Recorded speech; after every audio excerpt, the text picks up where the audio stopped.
Hello दोस्तों, तो कैसे हो आप लोग। स्वागत है आपका अपने प्यारे channel helper sir math and physics पर। तो आज हम फिजिक्स के न्यू टॉपिक को पढ़ेंगे जिसका नाम है यूनिट एंड मेजरमेंट। तो बिना टाइम को वेस्ट किए बढ़ते हैं टॉपिक की ओर। तो इसमें फर्स्ट हेडिंग आती है physical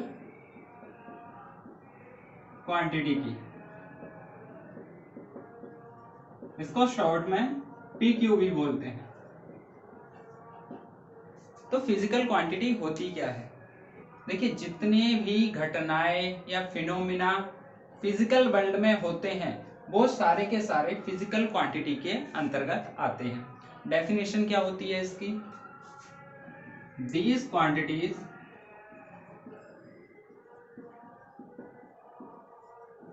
which can be measured by any instrument, वो फिजिकल क्वांटिटी कहलाती है। हिंदी में भौतिक राशि कहते हैं। तो सिंपल सी बात है, किसी भी राशि को यदि किसी इंस्ट्रूमेंट के द्वारा मेजर किया जा सकता है तो वह भौतिक राशि कहलाती है या फिजिकल क्वांटिटी कहलाती है। इसका रिप्रेजेंटेशन कैसे होता है। फिजिकल क्वांटिटी दो चीजों से मिलकर बनी होती है, N एंड U। जहां पर N होता है न्यूमेरिकल वैल्यू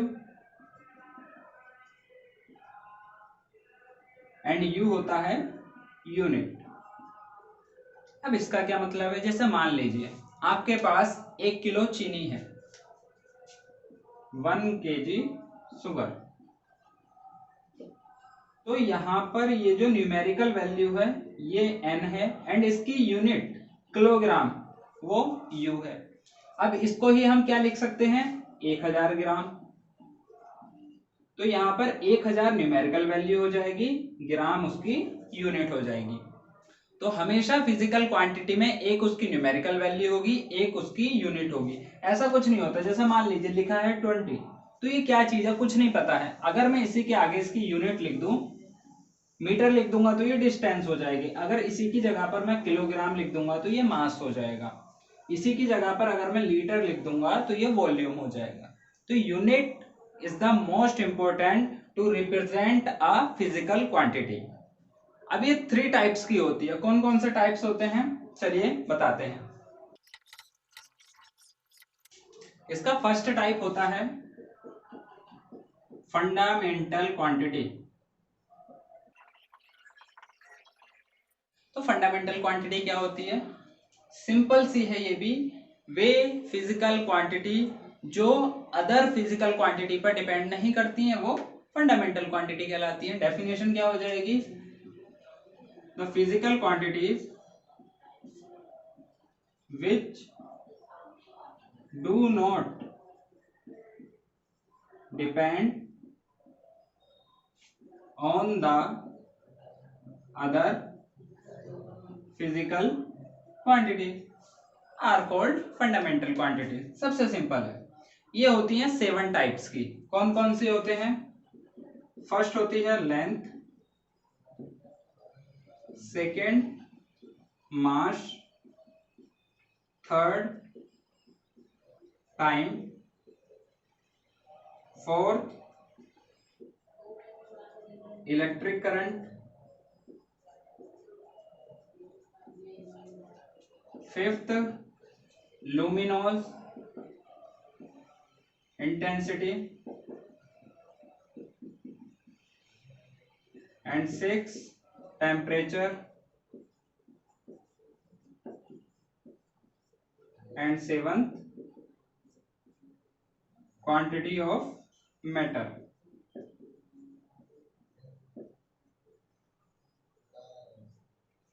तो ये 7 टाइप्स की फंडामेंटल क्वांटिटीज होती हैं। अब बढ़ते हैं सेकेंड की ओर। सेकेंड कौन सी होती है, सेकेंड होती है ड्राइव्ड क्वांटिटी। ये सबसे सिंपल है। ड्राइव्ड क्वांटिटी और कुछ नहीं होती है।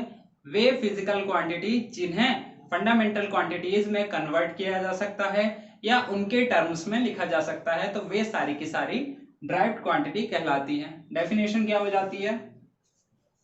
The physical quantity which can be expressed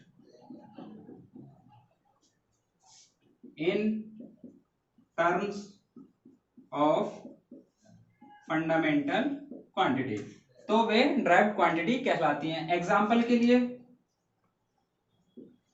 velocity, अगर हम वेलोसिटी को फंडामेंटल क्वांटिटी में कन्वर्ट करना चाहें तो कैसे करेंगे? देखिए वेलोसिटी क्या होता है? Displacement upon time. डिस्प्लेसमेंट क्या है? लेंथ। टाइम तो टाइम ही है। देन यहाँ पे लेंथ एक फंडामेंटल क्वांटिटी है एंड टाइम भी एक फंडामेंटल क्वांटिटी है। एक और एग्जांपल ले लेते हैं एक्सेलरेशन का। एक्सेलरेशन क्या होता है? The rate of change in velocity, change in velocity divide time.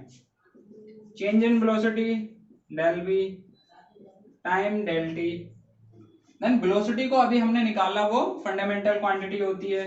Generally velocity displacement upon time होती है एंड होल अपॉन टाइम तो टाइम ही रहेगा। डिस्प्लेसमेंट क्या होता है? लेंथ।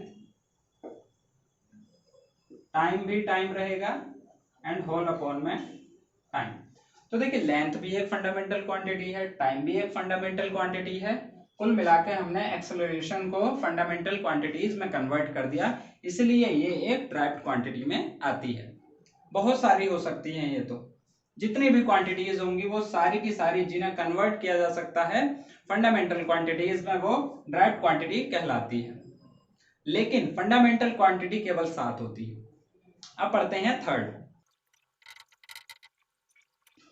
थर्ड होती है सप्लीमेंट्री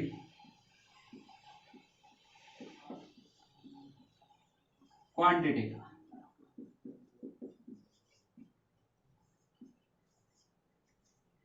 ये 2 प्रकार की होती है, first angle and second solid angle.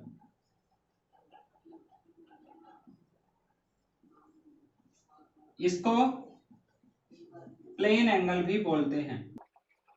Angle को तो आप जानते ही होंगे, लेट किन्हीं 2 रेखाओं के बीच में थीटा एंगल बन रहा है एंड ये आर्क है इसकी। देन यहाँ पर एंगल बराबर क्या हो जाता है? Theta is equal to arc upon radius. अगर इसकी रेडियस आर है then theta is equal to arc upon R. ये एंगल का फॉर्मूला हो जाता है। अब यहीं पर आता है second solid angle. Solid angle क्या होता है? देखिए होता एंगल ही है लेकिन ये 3D में चला जाता है। क्या मतलब हुआ? जैसे मान लीजिए आपके पास कोई कोन है, जो बर्थडे वाली कोन होती है वही है। तो जो कोन का निचला सिरा होता है, आपने देखा होगा तो कुछ इस प्रकार से होता है, ठीक है, ऊपर को फैलता जाता है, नीचे को ऐसा होता है। तो उसके द्वारा जो नीचे बना एंगल होता है उसको बोलते हैं हम सॉलिड एंगल। अब मान लीजिए इस कोन की रेडियस r है एंड इसका एरिया a है, तो यहां से ये जो सॉलिड एंगल होता है theta is equal to area upon radius का होल स्क्वायर हो जाता है। अगर एरिया a है एंड रेडियस r है, यहां से solid angle theta is equal to a upon r square हो जाता है। तो आज के इस लेक्चर को यहीं पर रोकते हैं। आने वाले वीडियोस में हम इसके आगे के टॉपिक्स को कवर करेंगे।